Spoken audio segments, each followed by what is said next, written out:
பிரியமானவர்களே, இயேசுவின் நாமத்தில் உங்களை வாழ்த்துகிறேன். இந்த இடம் எப்படி இருக்குது? ஒரு அழகான சின்ன சேப்பல். இது எங்க இருக்கு தெரியுமா? நான் சொன்ன தெரியுமா? பேசுறல பிரேயர் டவர், ஜெப கோபுரம். ஓரல்லாபுட் யூனிவர்சிட்டியில அமைக்கப்பட்டிருக்க ஜெப கோபுரம். இந்த ஜெப கோபுரத்துல இப்படி ஒரு அழகான ஒரு சின்ன சேப்பல் இருக்கிறது. இங்க உட்கார்ந்து வேத வசனத்தை தியானிக்கலாம், ஜெபிக்கலாம், ஆண்டோடைய பாத்துல காத்திருக்கலாம். ஒரு அற்புதமான இடம் இது. சரி, இன்றைக்கு ஆண்டவர் உங்களுக்கு என்ன வசனம் சொல்றார் தெரியுமா? 143 சங்கீதம் 10வது வசனம்.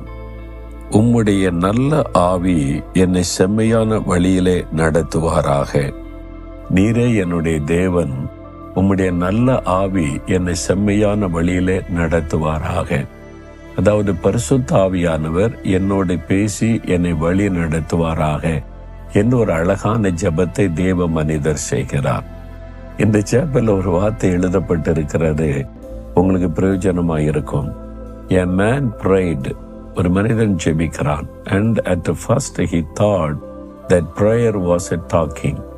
ஜெபம்னா ஆண்டவரோடு பேசுறது, ஆண்டோட அது தார இது தார்னு கேட்கறது, இதுதான் ஜெபம்னு நினைத்தான். But he became more and more quiet until the end.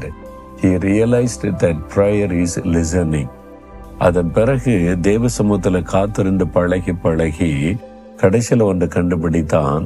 ஜெபம் என்பது தேவன் சொல்லுவதை கவனிப்பது, listening the word of God, தேவன் சொல்லுவதை கேட்பது என்பதை அறிந்து கொண்டான். ஜெபம் என்பது வெறுமன ஆண்டவர்கிட்ட கேட்பது மாத்திரல்ல, ஆண்டவர் என்ன சொல்லுகிறார் என்பதை நாம் கேட்பது, நாம் கவனிப்பது. அப்போ இங்க பக்தன் சொல்லுகிறார், உம்முடைய நல்ல ஆவி என்னை செம்மையான வழியிலே நடத்துவாராக. அப்ப பரிசுத்த ஆவியானவர் மூலமாய் ஆண்டவர் நம்மோடு பேசுவதுதான் ஜெபத்தினுடைய ஒரு முழுமையான ஒரு காரியம். நீங்க ஆண்டவர்கிட்ட சொல்லிட்டீங்க உங்க காரியத்தை, ஆண்டவர் என்ன பதில் சொல்றாரு நீ கவனிக்கணும்ல. அதுக்குதான் அமைதியா காத்திருப்பாரு.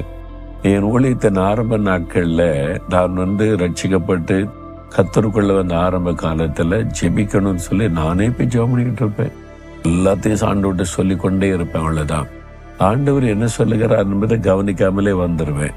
நான் போய் ஜெபிச்சுட்டேன், அவ்வளவுதான். ஆனா ஆண்டவர் என்ன பதில் கொடுத்தா தெரியாது. கொஞ்ச காலத்திற்கு பிறகுதான் நான் இதை விளங்கி கொண்டேன். நான் மட்டும் பேசுவது அல்ல ஜெபம், ஆண்டவர் என்னோடு பேசணும், அவர் எனக்கு பதில் கொடுக்கணும், அவர் சொல்லதை நான் கவனிக்கணும் என்பதை விளங்கி கொண்டேன். இப்ப நான் பாத்தீங்கன்னா ஆண்டோட ஜெபிக்க போன விசாரிப்பது, ஆண்டவரே நான் என்ன செய்யணும், இது கொண்டு என்கிட்ட என்ன பேச விரும்புறீங்க, இந்த வசனத்தை கொண்டு எனக்கு என்ன சொல்ல விரும்புறீங்க எனக்கு சொல்லுங்க.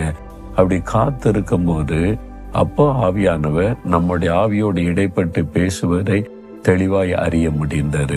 அதன் பிறகுதான் ஜெப நேரம் எனக்கு இனிமையாய் மாறினது. நாம் தேவனோடு பேசுவது, தேவன் நம்மோடு பேசுவது. நாம் பேசுவதை தேவன் கவனிக்கிறார், அவர் பேசுவதை நாம் கவனிக்கணும். இதுதான் ஜெபத்தினுடைய அற்புதமான காரியம்.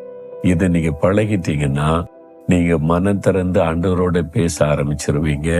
ஆண்டவர் என்ன சொல்லுகிறார் என்பதை கவனிக்க ஆரம்பிச்சிருவீங்க.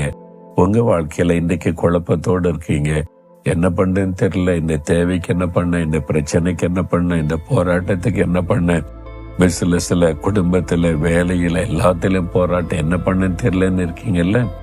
ஆண்டோடைய பாத்துல போங்க, வசனத்தை தியானிங்க, உட்காருங்க, ஆண்டோட்ட மனம் திறந்து பேசுங்க, அமைதியா காத்துருங்க.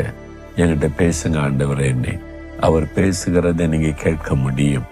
நீங்க என்கிட்டலாம் பேச மாட்டாரு அப்படின்னு நீங்க நினைக்கிறதுனாலதான் ஆண்டோடைய குரலை கேட்க முடியல.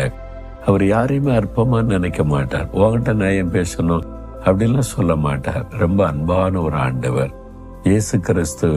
நாம எனக்கு ஆண்டவரே பேசுறதுக்கு எனக்கு என்ன தகுதி இருக்கு அப்படின்லாம் சில நினைக்கிறோம்ல, அதுதான் உண்மையான தகுதியே. நான் தகுதியில நீ உணர்ந்துட்டா உங்களோட அவர் நெருங்கி பழக ஆரம்பிச்சிருவார். அவ்வளவு அற்புதமான ஆண்டவர். தாழ்மை உள்ளவர்களுக்கு கிருபை தருவார். நான் ரொம்ப பக்தியாகும் அப்படி இப்படின்னு நீங்க ஆவிக்குரிய பெருமை பேசுனீங்கன்னா உங்களை விட்டு ஆண்டவர் விலகி நிற்பார். பெருமை உள்ளவர்களுக்கு எதிர்த்து நிற்கிற தேவன்.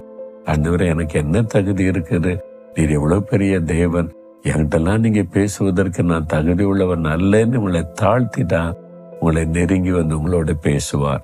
அவ்வளவு அற்புதமான ஆண்டவர். இதுதான் நான் கற்றுக்கொண்ட காரியம். அவர் சொல்றதை கவனிப்பீங்களா? இன்னைக்கு போங்க, ஆண்டுடைய பாத்துல உட்காருங்க. உங்களுடைய பிரச்சனைக்கு பதில் அவர்கிட்ட இருக்குது. உங்களுடைய காரியத்திற்கு பதில் அவர்கிட்ட இருக்குது. அவர் பேச விரும்புகிறார். இன்னைக்கு அமர்ந்திருந்து கவனிங்க, உங்களோட பேசுவார். ஆண்டவரே, நாங்க பேசுறத நீங்க கவனிக்கிறீங்க, நீங்க பேசுறத நாங்க கவனிக்கணுமே. எனக்கு அந்த கிருபை தாரும். என்னோடு பேசும். இந்த மகள், இந்த மகன் அவங்க தாகத்தோடு ஜெபிக்கிறாங்க. ஒவ்வொருவரோடு நீர் பேசி அவளுக்கு தெளிவான வழி நடத்துதலை தாரும். இயேசுவின் நாமத்தில் ஜெபிக்கிறேன். ஆமேன், ஆமேன்.